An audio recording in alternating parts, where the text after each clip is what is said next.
Assalamualaikum warahmatullahi wabarakatuh. Selamat berjumpa kembali ya di channel yang kita cintai ini.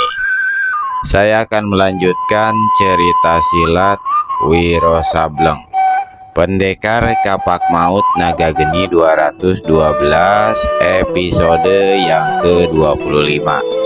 Cinta Orang-orang Gagah, bagian yang kedua, karya almarhum Bastian Tito. Nah, selamat mendengarkan bagian yang kedua. Panji Kenanga memalingkan kepala ke arah pintu. Apa yang dikatakan Lestari betul. Ronggo Bogoseto bersama 3 kawannya muncul kembali, melangkah cepat ke arah rumah makan. Di depan mereka melangkah seorang lelaki berpakaian bagus dan rapi, berbadan tegap. Rambutnya yang tersembul di bawah belangkon berwarna memutih. Menurut taksiran Panji, lelaki ini berusia paling tidak sekitar 60 tahun dan pasti dia adalah ayah Ronggo, manusia yang bergelar Raja Pedang Kota Raja itu. Kelima orang itu sampai di hadapan Panji dan Lestari. Lelaki berpakaian bagus sesaat menatap wajah kedua muda-mudi itu, lalu melirik ke langit-langit rumah makan di mana dilihatnya menancap sebilah pedang. "Ayah!" Ronggo tiba-tiba maju dan buka suara. "Inilah monyet yang berani membuat keonaran, membuat malu dan menghina kita." Ronggo menunjuk tepat-tepat ke arah Panji Kenanga. Panji Kenanga memutar duduknya sedikit lalu berkata, "Apakah kami berhadapan dengan bekas perwira tinggi berjuluk Raja Pedang Kota Raja?" "Tepat, tidak meleset dugaanmu anak muda," jawab orang tua berambut putih.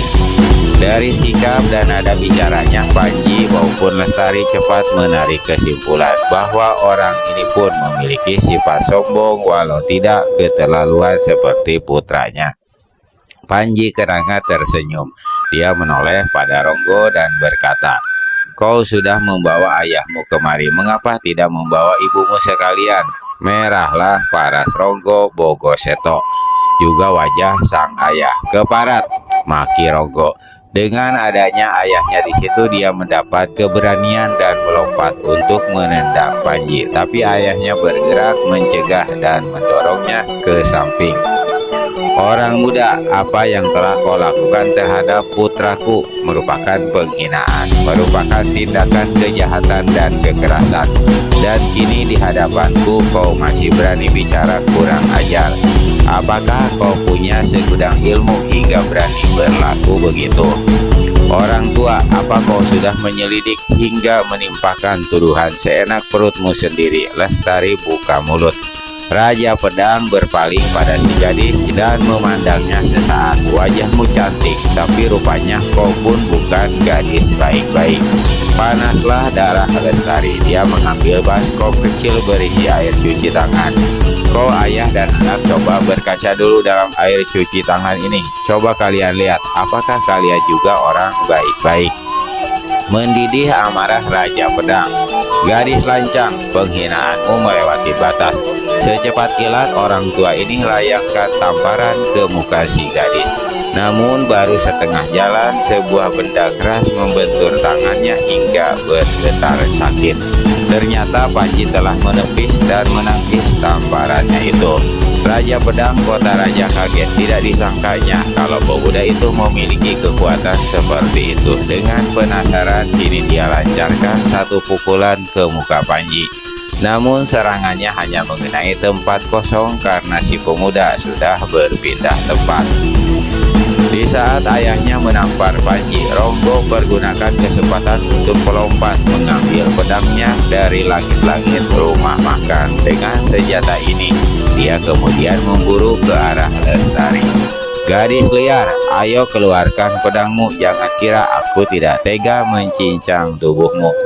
Rupanya hajaran kawanku tadi tidak membuatmu kapok. Kau ingin aku ganti menghajarmu. Memang kalau tidak ku hajar kau sampai babak belur, belum puas hatiku." Wut! Pedang di tangan Ronggo berkelebat. Lestari angkat sebuah kursi dan menangkis dengan benda itu. Dua kaki kursi putus di babat pedang. Sebentar lagi tanganmu. Ronggo tak sempat teruskan ucapannya karena tiba-tiba kursi yang masih dipegang oleh Lestari menusuk ke arah kepalanya. Kalau tidak cepat dia mengelak, pasti mukanya akan cedera berat. Dengan sebat dia putar pedangnya. Sinar senjata itu bergulung-gulung mengurung Lestari. Sebelumnya Lestari sudah melihat kehebatan ilmu pedang pemuda itu, namun dia juga mengetahui kalau Ronggo tidak memiliki ilmu silat tangan kosong yang tinggi, apalagi ilmu meringankan tubuh atau tenaga dalam. Maka Lestari memanfaatkan kelemahan lawan dengan bergerak cepat sambil keluarkan jurus-jurus silat andalan yang dipelajarinya dari gurunya si pemusnah iblis. Setelah dua jurus menyerang tanpa hasil, Ronggo putar pedangnya lebih cepat. Rahangnya menggembung tanda marah, namun kursi di tangan lawan merupakan senjata yang sulit untuk dihadapinya. Berkali-kali dia berusaha menghancurkan kursi itu terlebih dulu. Setiap kali serangannya tidak membawa hasil, malah di jurus ketujuh tendangan Lestari tepat menghantam lengan kanannya. Trak! Ronggo menjerit kesakitan, tulang lengannya patah. Pedangnya mental jatuh bergerompiangan di lantai. Dengan sudut matanya, Raja Pedang Kota Raja dapat menyaksikan apa yang telah terjadi atas diri putranya tanpa dapat menolong, karena saat itu dia sendiri tengah mengeluarkan seluruh kepandaian menghadapi Panji Kenanga. Orang tua ini memang lihai sekali memainkan pedangnya. Senjata yang berat dan besar itu seperti sebuah tongkat enteng yang dapat digerakkannya kemana saja. Namun seperti anaknya, dia pun kalah dalam kegesitan dan tenaga dalam. Cuman orang tua satu ini memiliki pengalaman luar biasa. Hingga dalam 10 jurus dia dapat mengunci Panji Kenanga di salah satu sudut rumah makan. Panji keluarkan keringat dingin. Kalau saja pedang gajah biru di tangannya bukan senjata mustika, pasti sudah sejak tadi-tadi dia dapat dicelakai lawan. Selama 10 jurus lagi Panji bertahan mati-matian. Kalau tidak kubarengi dengan pukulan, sulit membuyarkan serangan yang mengurung ini, kata Panji dalam hati. Karenanya memasuki jurus ke-34, pemuda ini keluarkan bentakan garang dan lepaskan satu pukulan tangan kosong dengan tangan kiri. Jago tua itu terkejut ketika merasakan ada angin yang menyambar dan membuatnya tergontai. Cepat dia sapukan pedang untuk melindungi diri. Namun gerakannya itu membuat tubuhnya di sebelah bawah jadi terbuka. Justru ke arah bagian tubuh inilah Panji membabatkan pedangnya disertai tenaga dalam hingga senjata itu menaburkan sinar biru. Celaka, seru Raja Pedang Kota Raja. Buru-buru dia melompat menjauhi serangan lawan karena khawatir masih akan terkena sambaran ujung pedang Panji. Orang tua ini babatkan pedangnya ke bawah. Terang, dua pedang beradu keras. Apa yang diduga bekas perwira tinggi kerajaan itu benar-benar terjadi. Pedangnya mental, tangannya terasa kaku seperti kesemutan. Kedua matanya melotot kembali, dia menyurut beberapa langkah. Wajahnya gelap. Seumur hidup baru kali ini dia dipecundangi oleh seorang lawan yang jauh lebih muda darinya. Gila, aku betul-betul tak punya muka lagi, kata Raja Pedang dalam hati. Ketika dia berpaling ke kiri, dilihatnya putranya terduduk di lantai dengan muka penuh benjut, dikelilingi oleh ketiga kawannya. Panji Kenanga sarungkan pedang gajah biru kembali. Dia menoleh pada Lestari. Dilihatnya gadis itu memberi isyarat, lalu keduanya melangkah ke pintu. Orang muda, tunggu dulu. Tiba-tiba terdengar seruan Raja Pedang Kota Raja memanggil. Ada apa? Tanya Panji. Sebelum pergi harap kalian suka memberitahu nama masing-masing. Untuk apa? Kini Lestari yang bertanya. Untuk sekedar jadi kenangan, jawab bekas perwira tinggi itu. Kalian berdua telah membuka mataku. bahwa kesombongan itu hanyalah satu kepalsuan hidup yang bisa membawa bencana bagi diri sendiri. Aku yang tua ini benar-benar merasa mendapat pelajaran dari kalian orang-orang muda. Mulai saat ini aku tak mau lagi memakai gelar Raja Pedang Kota Raja. Lalu orang tua itu memungut pedangnya ketika dia hendak tinggalkan rumah makan. Putranya yang mengalami patah tangan cepat menghadang seraya berseru, "Ayah, mereka mematahkan lenganku. Kau hendak pergi begitu saja tanpa memberi hukuman pada mereka.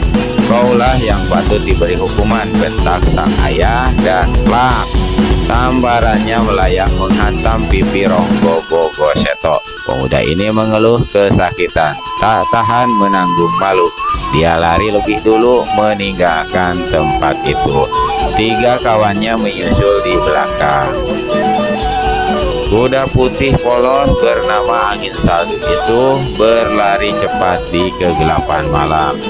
Di atas punggungnya di sebelah depan duduk Lestari dan di belakangnya duduk Panji Kenanga. Semula Sanggara menolak untuk menunggangi kuda besar itu bersama-sama, tapi akhirnya mau juga. Di tepi sebuah telaga mereka berhenti. "Kita bermalam di sini dan membuat perapian. Kau setuju?" Lestari tak menjawab. "Di samping itu kau bisa memberikan keterangan mengenai urusan dan tugas yang harus kau jalankan itu." Setelah berpikir beberapa lamanya, akhirnya Lestari menyetujui usul Panji. Sementara Angin Salju merumput, Panji segera mencari kayu untuk perapian. Setelah api menyala, keduanya duduk berhadap-hadapan.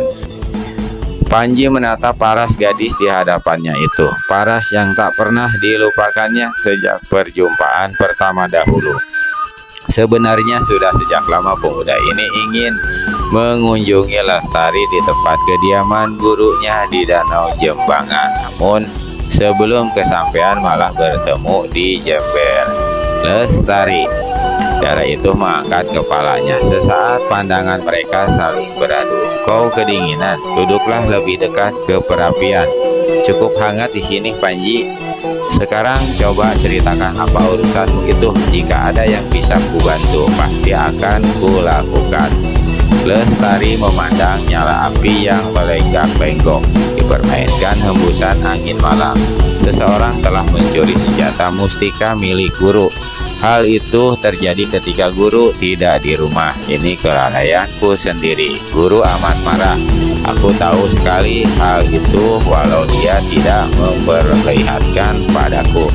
Tak ada hal lain yang bisa kulakukan selain meninggalkan Danau Jembangan dan mencari senjata mustika itu sampai dapat. Sebelum dapat, aku tak akan kembali. "Senjata apa yang dicuri itu?" tanya Panji Kenanga. "Sebuah tusuk kondei terbuat dari perak. Pencurinya pasti seorang berkepandaian tinggi." "Pasti," membenarkan Lestari. "Guru menasihatkan agar aku menghubungi beberapa tokoh silat golongan putih untuk mencari keterangan. Sampai saat ini segala sesuatunya masih gelap bagiku. Jelas yang melakukan seseorang atau beberapa orang dari golongan hitam. Kita akan menyelidikinya bersama-sama." "Kita," ulang Lestari. "Ya, kau tak suka aku bantu? Terima kasih, aku berterima kasih sekali. Tapi kau tahu, ada puluhan tokoh silat golongan hitam. Bagaimana kita bisa menemukan pencurinya? Itulah yang harus kita selidiki, Lestari." Sanggara hanya mengangguk perlahan. Dia telah menceritakan hilangnya tusuk kondei sakti itu, namun sama sekali tidak diberitahukannya kalau benda itu adalah pertanda ikatan tali perjodohannya dengan murid Eyang Kunti Kendil yang bernama Wiro Sableng. Malam bertambah larut dan dingin. Panji Kenanga mengambil sehelai tikar kulit dan selimut tebal dari kantong perbekalan di punggung kudanya. "Kau tidurlah di sini," katanya pada Lestari. "Aku belum ngantuk." "Mengantuk atau tidak, kau butuh istirahat. Untuk mencari senjata yang hilang itu mungkin kita harus mengadakan perjalanan jauh yang menguras tenaga." Lestari menyadari bahwa apa yang dikatakan Panji itu benar. direbahkannya dirinya di atas tikar kulit itu. Panji kemudian menyelimutinya. "Terima kasih, kau baik sekali," kata Lestari polos. Panji tersenyum. Dengan bergelung selai kain sarung, pemuda ini membaringkan diri di seberang perapian. Sesekali dia melirik dan melihat Lestari, masih belum memejamkan mata. Kesunyian malam kadang-kadang digemeretaki oleh suara ranting kayu yang bergerak dimakan api. Ingat peristiwa di Istana Tera dulu. Tiba-tiba Panji bertanya, "Ya, kenapa?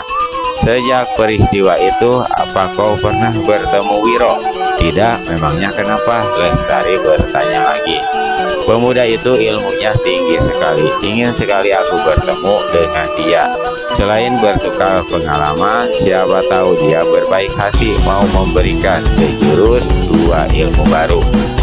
Yang dipikirkan Lestari saat itu justru bukan ketinggian ilmu Wiro Sableng, melainkan hubungan jodohnya dengan pemuda itu yang ikatannya diatur oleh guru mereka. Apakah Wiro mengetahui hal itu? Lama kesunyian menggantung. Sayup-sayup terdengar riak air telaga terhembus angin. "Lestari, aku masih ingin mengobrol. Entah kalau kau sudah mau tidur. Tubuhku memang agak letih, tapi mata ini masih belum bisa dipicingkan. Dalam kehidupanmu yang mencapai usia sekarang ini, apakah kau pernah mencintai dan dicintai seseorang?" Pertanyaan Panji Kenanga ini membuat Lestari terkejut. Dia sadar wajahnya saat itu pasti menjadi merah. "Ada-ada saja yang kau tanyakan. Kenapa kau bertanya begitu?" "Hanya ingin tahu. Soal cinta belum terpikir olehku. Lalu soal seseorang yang mencintaimu, mana aku tahu kalau ada yang mencintaiku, dia tak pernah bilang begitu." Panji tertawa. "Bagaimana kalau andai kata kau kemudian mengetahui bahwa ada seseorang yang mencintaimu dengan sepenuh hati? Aku harus tahu yang jatuh cinta ini lelaki atau nenek-nenek atau seekor kucing." Malam-malam begini bicara soal cinta, siapa orangnya yang mau mencintaiku? "Ada." "Sudahlah, aku tak mau membicarakan hal itu lagi," kata Lestari. Namun diam-diam dia ingin tahu juga siapa orang yang kata Panji ada mencintainya itu. "Wiro Sableng." "Kau tak ingin tahu siapa yang mencintaimu itu, Lestari?" tanya Panji. "Kalau kau tahu, katakanlah." "Orangnya saat ini dekat sekali denganmu," kata Panji pula. "Tak ada orang lain di sini." "Ada. Kau tak melihat atau lupa?" "Siapa?" "Aku," jawab Panji Kenanga. Lestari palingkan kepalanya, kedua matanya terbuka lebar dan memandang tak berkedip pada Panji Kenanga. Sesaat kemudian terdengar suara tawa darah itu. "Kau tengah membanyol, Panji." "Aku tidak melucu. Apa yang kukatakan adalah sebenarnya. Aku mencintaimu." Lestari merasakan dadanya berdebar. "Kau bodoh, Panji." "Bodoh? Bodoh bagaimana?" "Bodoh karena mau-mauan mencintaiku." "Memangnya aku ini apa sih?" "Cinta itu terkadang memang aneh, Lestari. Kata orang, cinta bisa membuat buta, lalu bodoh seperti katamu itu, lalu perasaan bahwa dunia ini hanya dia yang punya. Pengalamanmu tentang cinta rupanya banyak juga. Seperti katamu, mungkin benar aku ini pemuda bodoh, namun aku tak mau menyembunyikan sesuatu yang aku rasakan." Sunyi. Lestari tak bisa berkata apa-apa lagi. Panji juga terdiam. Gadis itu akhirnya picingkan kedua matanya, namun dia tidak bisa tidur. Mendadak dirasakannya ada hawa panas menghembus wajahnya. Ketika kedua matanya dibuka, dilihatnya sebuah wajah dekat sekali ke mukanya. Wajah Panji. "Lestari," bisik Panji, "dengarlah." Sambil bicara, dibelainya rambut gadis itu. "Aku benar-benar mencintaimu." Lalu kepala si pemuda datang lebih dekat. Satu ciuman menyapu kening Lestari. Si gadis merasakan sekujur tubuhnya bergetar. Itulah pertama kali tubuhnya dibelai dan parasnya dicium lelaki. "Panji, jangan," bisik Lestari ketika ciuman kedua melembut jatuh di pipinya. "Jangan," bisik Lestari lagi. Namun dia tak berusaha menjauhkan wajahnya. Ketika bibir pemuda ini menempel di bibirnya, Lestari merasakan napasnya seperti terbang. Entah sadar entah tidak, kecupan Panji pada bibirnya dibalasnya dengan hangat. Menjelang dini hari, Lestari bisa memejamkan matanya dan tidur. Panji Kenanga masih duduk di sampingnya, memandang dan menjaganya dengan perasaan penuh kasih sayang. Ketika di timur kelihatan langit mulai terang, barulah pemuda ini berdiri dan melangkah ke telaga. Semalam suntuk dia tidak memicingkan mata barang sekejap pun. Namun tubuhnya sama sekali tidak terasa letih. Kebahagiaan kasih sayang yang dirasakannya laksana suatu kekuatan dalam dirinya. Dia maklum kalau sang Dara menyukainya, mungkin juga mengasihinya, walaupun semua itu tidak diucapkan dalam bentuk kata-kata. Tak lama setelah Panji mandi di telaga, Lestari terbangun. Dia duduk di samping perapian yang telah padam. Kepalanya terasa agak berat. Di telaga dilihatnya Panji berkecimpung di air telaga. Begitu melihat pemuda ini, berdebarlah dada sang Dara.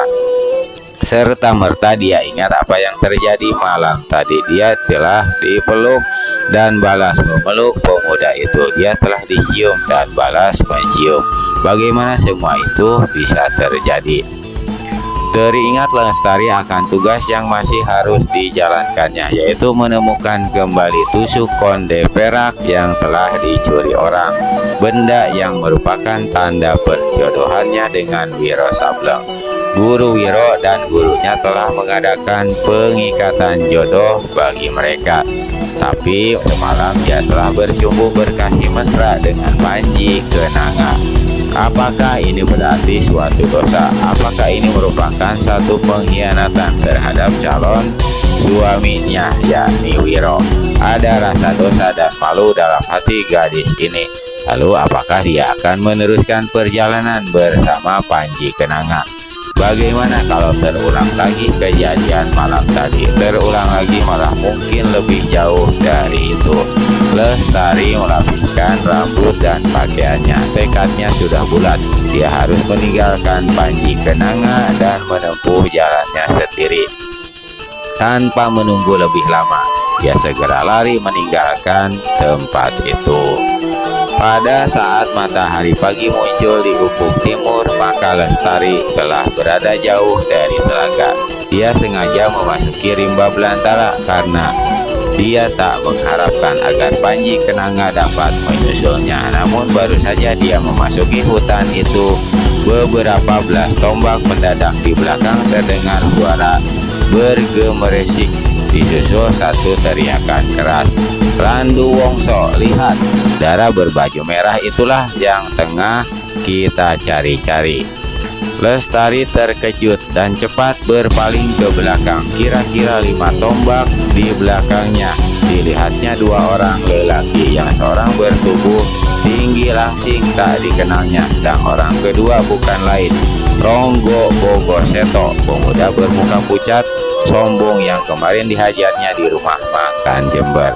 Sadar kalau kedua orang itu mengejarnya dengan maksud yang tidak baik, maka Lestari segera melarikan diri. Dia berhasil meninggalkan Ronggo Bogoseto jauh di belakang. Namun si tinggi langsing ternyata memiliki kepandaian lari, karena dalam waktu dekat dia segera dapat mendekati Lestari.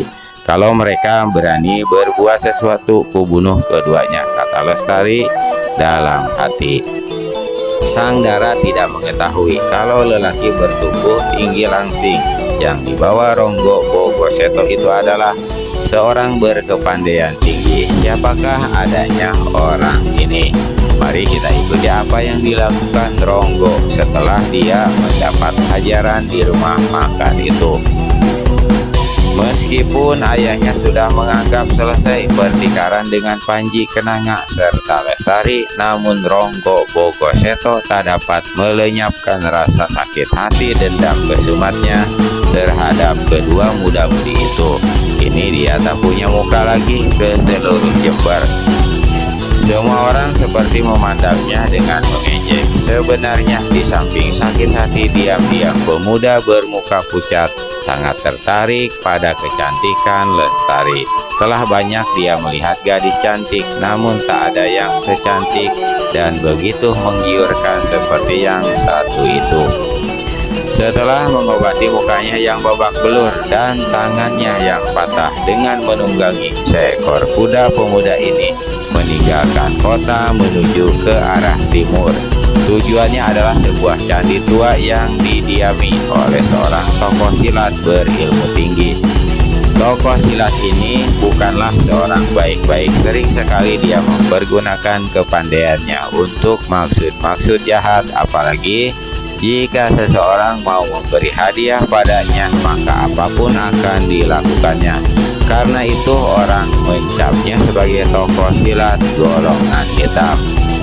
Hari telah malam ketika Ronggo sampai di candi tua itu. Semula dia khawatir kalau orang yang dicarinya tak ada di tempat. Tokoh silat itu memang jarang ada di candi tersebut. Namun begitu melihat ada nyala lampu, maka senanglah hati pemuda ini. Di depan candi tua, pemuda ini hentikan kuda. Begitu turun langsung masuk ke dalam candi. Sebagian besar bangunan itu sudah sangat rusak dan kotor. Di salah satu sudut terletak sebuah lampu minyak. Apinya bergoyang-goyang dipermainkan angin hingga membentuk bayang-bayang yang mengerikan di dinding candi. Udara terasa dingin. Ronggo memandang berkeliling, orang yang dicarinya tidak nampak. "Randu," panggil si pemuda. "Randu Wongso, apakah kau ada di sini?" Tak ada jawaban. Tetapi telinga Ronggo tiba-tiba mendengar suara seseorang, suara perempuan merintih. Dia memandang tak berkedip ke sudut kiri lalu melangkah ke arah tumpukan balok-balok tua yang seperti membatas bagian depan candi dengan bagian belakang. Ronggo sampai di susunan balok setinggi dada dan menjenguk ke balik susunan balok itu. Kedua matanya terbentang lebar ketika apa yang terpampang di depannya di antara kesuraman sinar lampu minyak.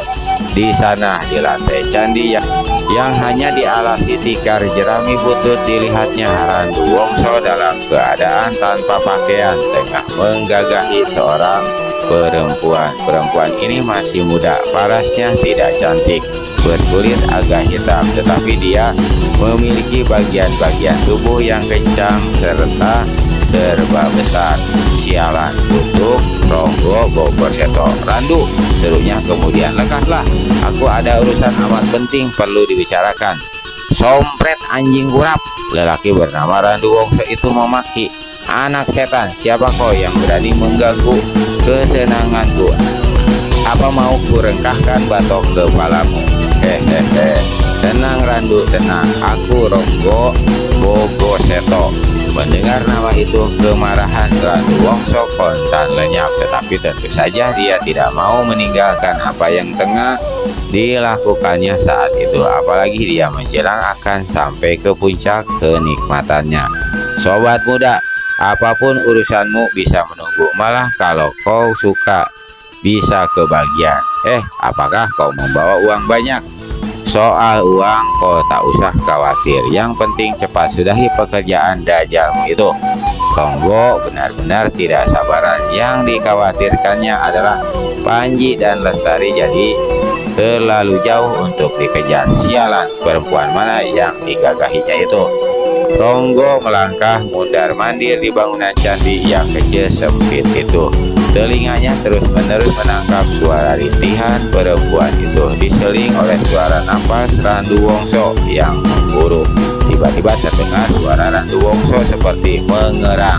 "Bangsat," maki Ronggo.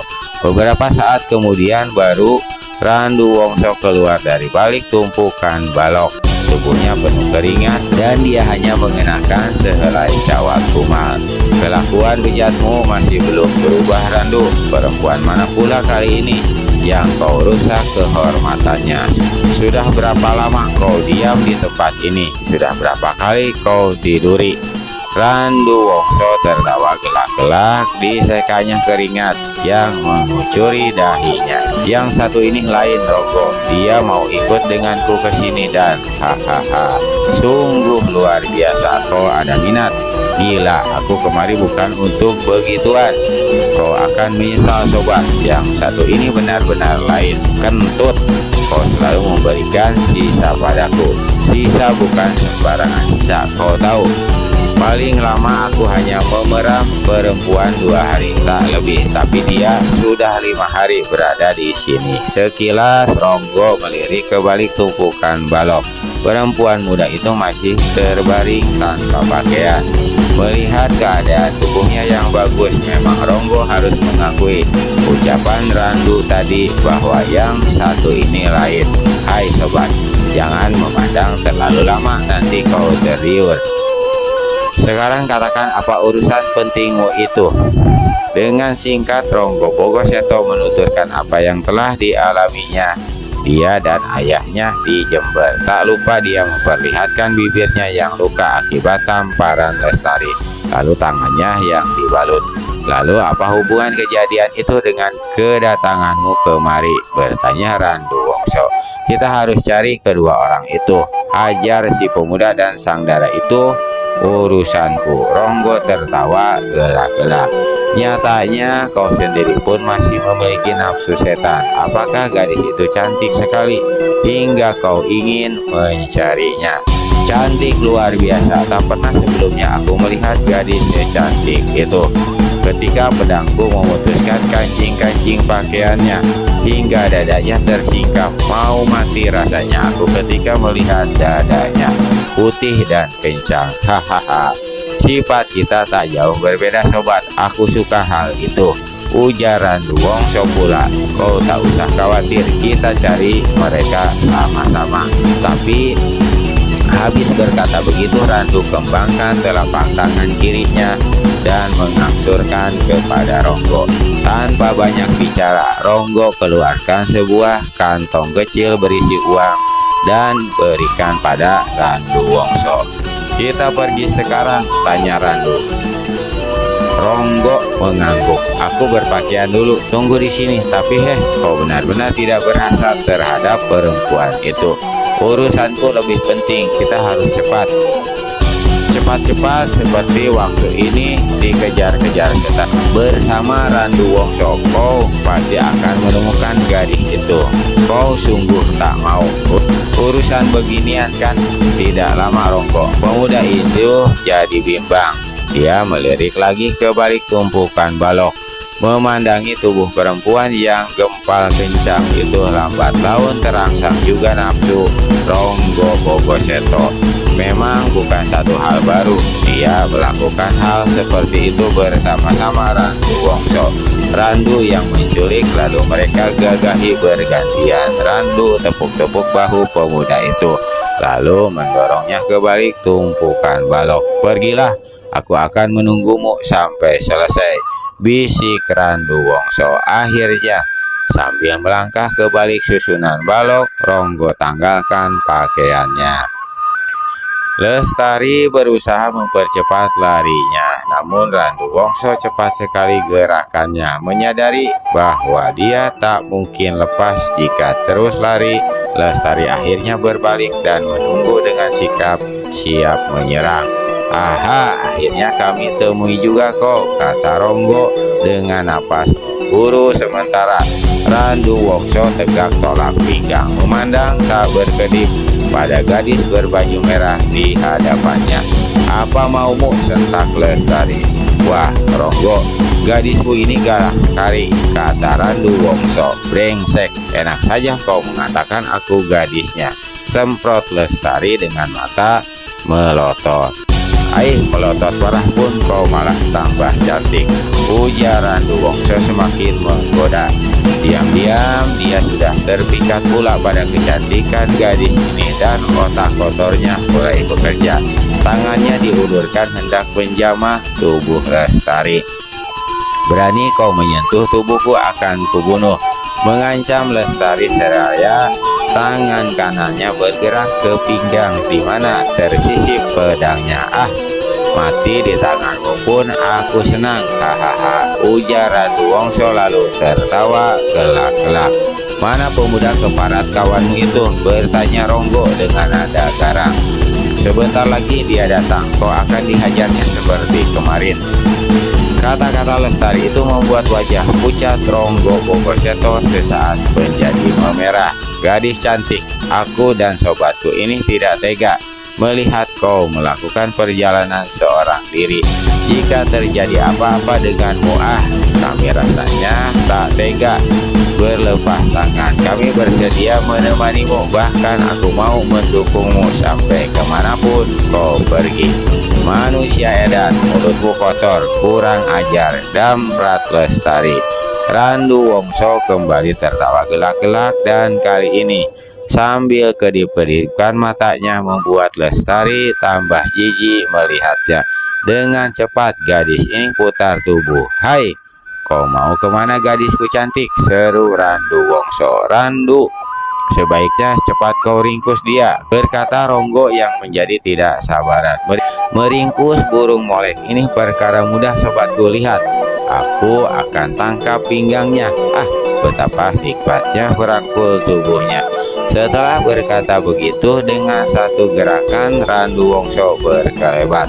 Begitu cepatnya gerakan orang ini, tahu-tahu tangan kirinya sudah meraih pinggang Lestari, sedang tangan kanannya menjamah dadanya. "Bangsat kurang ajar!" teriak Lestari marah sekali. Wut! Sinar putih menyambar ke arah lambung Randu Wongso disertai suara bersuit. Kaget lelaki ini bukan olah-olah, sambaran angin yang datang sangat berbahaya. Mau tak mau segera dia lepaskan pegangannya di pinggang si gadis dan melompat mundur. Di hadapannya kini Randu melihat Lestari berdiri memegang sebuah seruling terbuat dari perak. Benda ini berkilat-kilat tertimpa sinar matahari pagi. Randu berpaling pada Ronggo lalu bertanya, "Sobatku, sebenarnya siapakah si cantik berbaju merah ini? Kulihat gerakan ilmu pedangnya boleh juga. Siapa dia nanti saja kita bicarakan. Aku tak mau kau membuang waktu. Lekas tangkap dia." "Baiklah sobatku, rupanya kau sudah tidak sabaran." Kembali Randu Wongso bergerak. "Majulah kalau ingin mampus," kata Lestari ketika dilihatnya Randu Wongso datang mendekat. Sambil tertawa Randu Wongso melangkah menghampiri si gadis. Tiba-tiba Randu menyergap ke depan. Lestari menghantam sulingnya ke arah dada lawan. Namun kali ini dia tertipu. Serangan Randu Wongso hanya pura-pura saja karena sedetik kemudian dia sudah berpindah kedudukan dan berkelebat ke jurusan lain. Lestari tak kalah cepat. Dia putar gerakan tangannya dan sulingnya kini justru menusuk ke muka lawan. Ketika Randu Wongso berkelit untuk menghindarkan mukanya, Lestari lepaskan satu pukulan tangan kosong dengan tangan kiri. Kedua kalinya Randu Wongso dibuat terkejut. Dia benar-benar sadar kini kalau darah berbaju merah yang tadi dianggapnya sepele itu tak bisa dipandang enteng. Di balik wajahnya yang jelita, di belakang gerakan tubuhnya yang halus gemulai itu tersembunyi satu ilmu silat tinggi. "Kalau tak segera kuringkus gadis ini bisa berbahaya," kata Randu Wongso dalam hati. Dengan gerakan bernama pelangi menggelung langit, dia menyambar dari samping kiri. Gerakannya aneh, perlahan sekali, seperti acuh tak acuh dan sangat mudah untuk balas dihantam. Namun Lestari walau tidak banyak pengalaman telah digembleng oleh gurunya si pemusnah iblis secara meyakinkan. Dia tegang menunggu dengan waspada. Ketika lawan sampai di hadapannya, baru dia bersurut 2 langkah. Betul saja apa yang diduganya. Lawan tiba-tiba membuat gerakan susulan. Baru serangan Randu bergerak setengah jalan, Lestari sudah menyongsong mendahului dengan satu tendangan ke arah ulu hati lawan. Tapi serangan ini hanya mengenai tempat kosong karena Randu Wongso berhasil mengelakkannya. Dengan penasaran, Lestari lepaskan pukulan tangan kosong dengan mengerahkan tenaga dalamnya. Randu Wongso juga tak kalah jengkelnya. Dia ingin tahu sampai di mana ketinggian ilmu lawan. Serangan Lestari disambutnya dengan pukulan tangan kosong pula. Dua lari angin penderung saling tabrak satu sama lain. Lestari rasakan tubuhnya bergoyang-gontai. Serta-merta dia lipat gandakan tenaga dalamnya. Namun ternyata tenaga dalam lawan jauh lebih tinggi. Sekali mendorongkan tangan kanannya ke depan, maka Lestari terjajar ke belakang. Selagi dia coba mengimbangi diri, Randu Wongso menyergap. Celaka, seru Lestari dalam hati ketika dilihatnya lawan berhasil merampas suling peraknya dengan senjata ini. Randu Wongso kemudian berusaha menotok pundak sang dara. Sekali totokan itu mengena, maka akan lumpuhlah sekujur tubuh Lestari.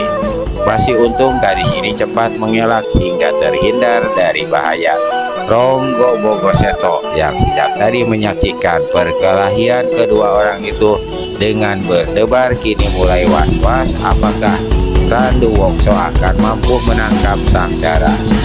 Sikapnya yang tertawa-tawa cengengesan membuat pemuda ini jadi jengkel. Randu, lakukan pekerjaanmu dengan cepat. Kau berhasil merampas senjatanya. Masakan menangkapnya saja kau membutuhkan waktu begitu lama. Aku tahu apa yang aku kerjakan, Ronggo. Randu Wongso kini berbalik nampak kesal. Lalu dia menghadapi Lestari kembali. Gadisku cantik, katanya, jika kau mau serahkan diri secara baik-baik, aku berjanji tidak akan mencederaimu. Bagaimana? Kau tahu pemuda sobatku ini putra seorang terpandang, memiliki kekayaan. Jika kau ikut dengan dia pasti kau bahagia. Baiklah, aku akan menyerah saja, kata Lestari. Tapi makan dulu ini. Hampir tak terlihat kapan Lestari menggerakkan tangannya. Tahu-tahu lusinan senjata rahasia berbentuk jarum merah menderu ke arah Randu Wongso. Wah, hebat juga senjatamu ini, memuji Randu Wongso. Terpaksa aku memakai suling perakmu untuk menghadapinya. Randu Wongso sebatkan suling perak milik Lestari yang barusan dirampasnya. Trang, tring, tring. Semua senjata rahasia berbentuk jarum ini mental dan turun ke tanah. Berdebarlah Lestari ketika melihat kejadian itu. Manusia keparat ini tinggi sekali ilmunya. Ada rasa takut di hati sang dara ini. Dia menghantam dengan kedua tangannya lalu susul dengan tendangan. Tapi orang yang diserang lenyap dari hadapannya. Gadis cantik, aku di sini. Mengapa menyerang tempat kosong? Ejek Randu. Suaranya datang dari sebelah kanan, cepat sekali memukul ke arah ini. Hai, lagi-lagi kau menyerang tempat kosong. Aku ada di sebelah kirimu. Kembali suara Randu Wongso terdengar dan sekali ini memang datang dari kiri. Setan untuk Lestari. Penasaran, gadis ini menghantam ke kiri. Justru di saat itu satu totokan tiba-tiba bersarang di punggungnya. Lestari mengeluh pendek. Tubuhnya tak bisa digerakkan lagi. Kaku tegang di tempatnya berdiri. Jalan suaranya pun tertutup. Randu Wongso melangkah ke hadapan Lestari sambil tertawa gelak-gelak. Ronggo Bogoseto pun tak kurang gembiranya. Dia berputar-putar mengelilingi Lestari. Ketika berhenti di depan si gadis, enak saja dia mencuil dagu Lestari dengan tangan kirinya. Gadis cantik, akhirnya kami ringkus juga. Kalau tadi kau mau menurut secara baik-baik, tentu tak begini jadinya. Nah, sekarang kau harus ikut aku ke Jember. Aku akan sediakan rumah bagus dan tempat tidur mewah untukmu. Ronggo berpaling pada Randu. Tolong naikkan dia ke bahu kiriku. Ronggo, tangan kananmu yang patah itu membuatmu sulit memanggulnya. Meski di bahu kiri, biar aku yang mendukungnya. Tidak bisa, sentak Ronggo Bogoseto. Tentu saja pemuda ini tak percaya pada lelaki itu. Kau tak usah cemburu padaku sobat. Aku tahu kau ingin bersenang-senang dengan gadis ini. Tapi kalau kau jadi tambah celaka sebelum sempat melakukannya, apa enak? Candi kediamanku lebih dekat dari sini.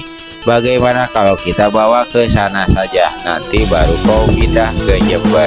Buset, gadis cantik ini hendak dibawa ke tempatku yang kotor buruk itu. Jangan ngaco Randu, gadis ini bukan perempuan sembarangan. Jika dia mau menuruti kemauanku, aku akan ambil dia jadi istri. Walah, jadi aku tidak akan kebagian. Aku tidak suka mendengar ucapanmu itu. Dia milikku sendiri. Kau boleh kembali ke candi dan meneruskan memuaskan nafsumu dengan gadis berkulit hitam manis itu. Tapi aturan macam begitu tak ada kita janjikan sebelumnya sobatku, ujar Randu Wongso pula. Sudahlah, kau jangan bicara melantur terus, nanti akan ku tambahkan uang untukmu, kata Ronggo. Lalu tanpa bantuan Randu Wongso, pemuda ini panggul tubuh Lestari di bahu kirinya.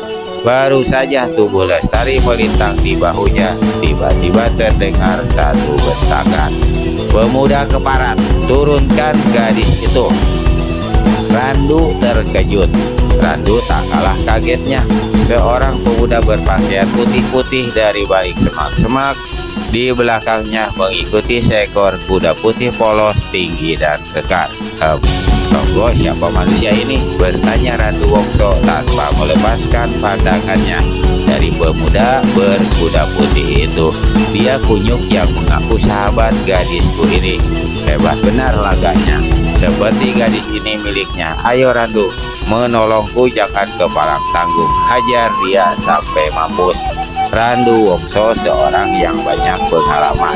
Walau jelas pemuda di hadapannya itu tampak sederhana, namun dari gerak-geriknya jelas dia membekal ilmu yang tidak rendah. Apalagi suara bentakannya tadi begitu keras menggetarkan liang telinga. Sebelumnya dia pun telah mendengar cerita Ronggo bahwa pemuda ini memiliki ilmu pedang yang jauh lebih tinggi dari yang dikuasai ayahnya. Padahal sang ayah bergelar Raja Pedang Kota Raja.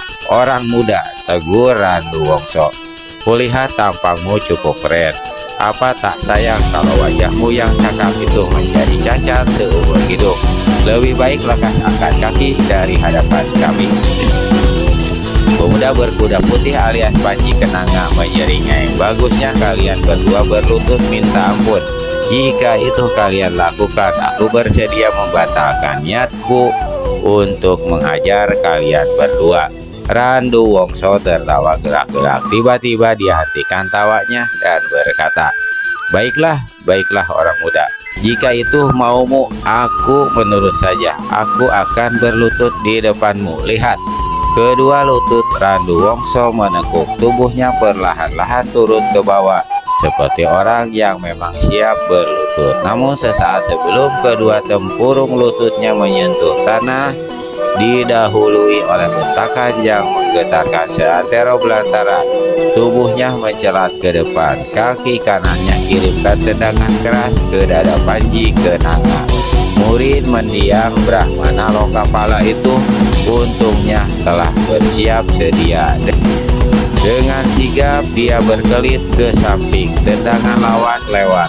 Randu susul dengan pukulan juga tidak berhasil. Sebagai balasan, Panji lepaskan dua jotosan, satu hantaman ke salah satu tempurung lutut, lainnya ke sambungan siku tangan kanan Randu Wongso. Serangan balasan itu membuat Randu kaget, tapi tak dapat membuatnya jadi kejut. Kaki kirinya yang masih menginjak tanah digerakkan sedikit. Gerakan kaki kirinya yang masih menginjak tanah digerakkan sedikit. Gerakan kaki ini membuat tubuhnya miring ke belakang dan meluncur ke bawah. Sekaligus dia berhasil mengelakkan kedua serangan balasan Panji Kenanga. Si pemuda tahu betul bahwa mengelak dengan cara seperti yang dilakukan Randu Wongso adalah sangat berbahaya dan hanya bisa dilakukan oleh orang-orang yang benar-benar berilmu tinggi. Kenyataan ini memberi bukti kepada Panji Kenanga bahwa Randu Wongso, siapapun adanya, adalah seorang yang berkepandaian tinggi serta berbahaya. Karenanya begitu Randu Wongso kembali menerjang ke arahnya, pemuda ini segera menyambut dengan pukulan mega putih. Sinar putih keabu-abuan melesat deras, bersiuran menghantam ke pertengahan tubuh Randu Wongso.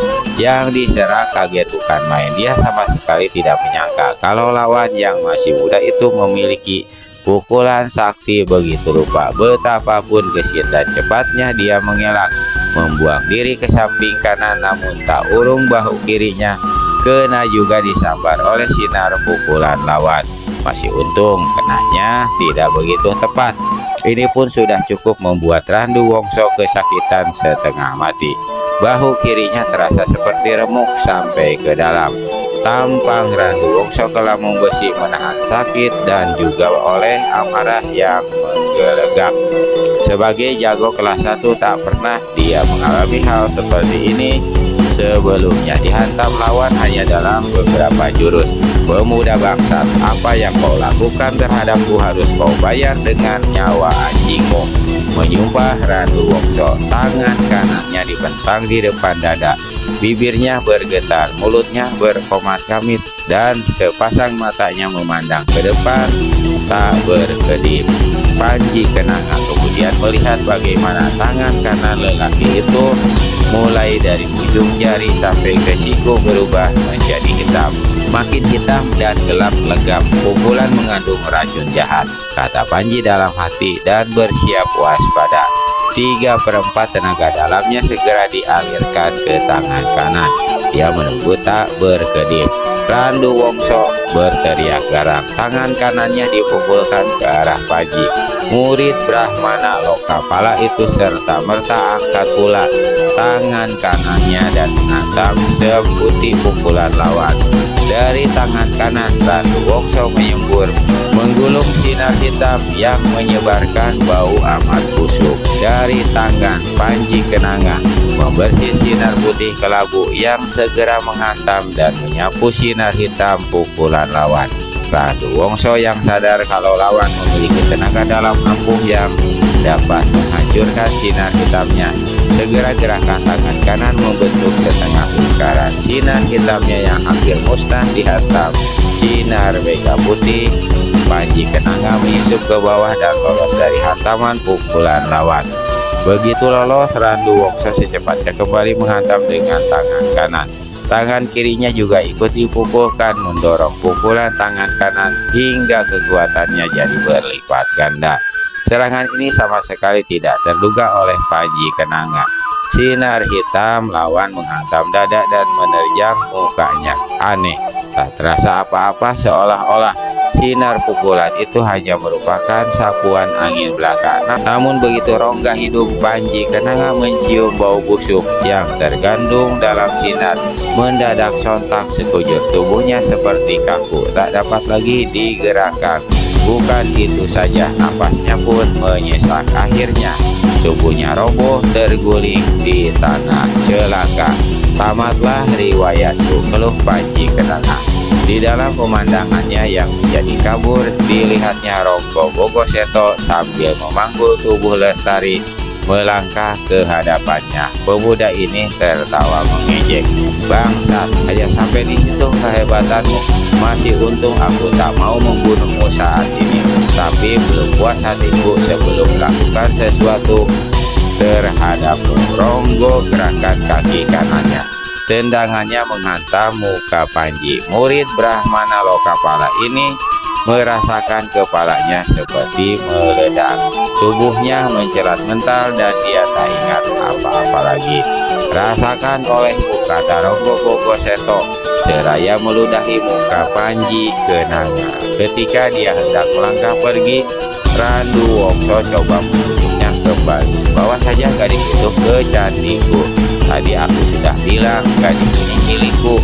Kau tak bisa mengaturku, Randu. Ronggo melangkah pergi. Saat itulah dilihatnya kuda putih milik Panji Kenanga. Daripada capek-capek jalan kaki atau berlari ke Jember sambil memanggul tubuh Lestari, bukankah lebih baik memanfaatkan binatang itu? Segera Ronggo mendekati kuda ini dan siap naik ke punggungnya. Namun baru saja dia mendekat, kuda putih itu tiba-tiba menghentakkan kaki belakangnya dan tepat mengenai pinggul Ronggo hingga pemuda ini terpekik kesakitan. Tubuhnya melintir dan jatuh bersama Lestari yang dipanggulnya. Kuda putih itu sendiri meringkik keras lalu lari. Binatang keparat, maki Ronggo, sementara Randu Wongso tertawa terbahak dan melangkah ke arah Lestari untuk menolong gadis itu. Randu, awas, jangan sentuh gadis itu. Bukan dia, tapi aku yang harus kau tolong dulu, teriak Ronggo Bogoseto ketika dilihatnya Randu Wongso hendak memegang lengan Lestari. Mendengar ucapan Ronggo itu, terpaksa Randu membatalkan niatnya menolong Lestari. Kini dia membantu Ronggo sendiri. Nasibmu amat sial hari ini Ronggo, kuda pun berani menyerangmu. Tutup mulutmu, tukas Ronggo kesal. Tangan kanannya yang patah terasa sakit. Untung saja balitan kain dan kayu penopang lengan itu cukup kuat. Kalau tidak, patahan tulang yang berusaha disambungkan itu akan terbuka kembali. Dengan susah payah dia mengangkat tubuh Lestari, lalu berlutut dan menaikkan kembali gadis itu ke bahu kirinya. Aku akan ikut ke Jember, Randu Wongso mengambil keputusan. Aku tak butuh kau lagi Randu, kau boleh kembali ke candimu dan meneruskan pekerjaanmu menggeluti tubuh perempuan hitam manis itu, kata Ronggo yang tak senang akan maksud Randu mengikutinya. Sobatku, apa kau lupa janji yang kau ucapkan? Kau akan memberi tambahan uang karena aku telah bantu meringkus gadis itu. Mendengar kata-kata Randu itu, Ronggo jadi jengkel. Taumu hanya uang dan perempuan. Apakah ada hal lain yang diperlukan manusia di dunia ini selain uang dan perempuan? Ujar Randu pula. Ronggo tak menjawab. Dia juga tak melarang ketika dilihatnya Randu berlari mengikutinya. Bersambung. Nah, paling begitu aja dulu teman-teman ya. Nanti akan kita lanjutkan lagi. Mohon maaf atas segala kekurangan. Terima kasih atas segala perhatian. Wabillahi taufiq wal hidayah. Wassalamualaikum warahmatullahi wabarakatuh.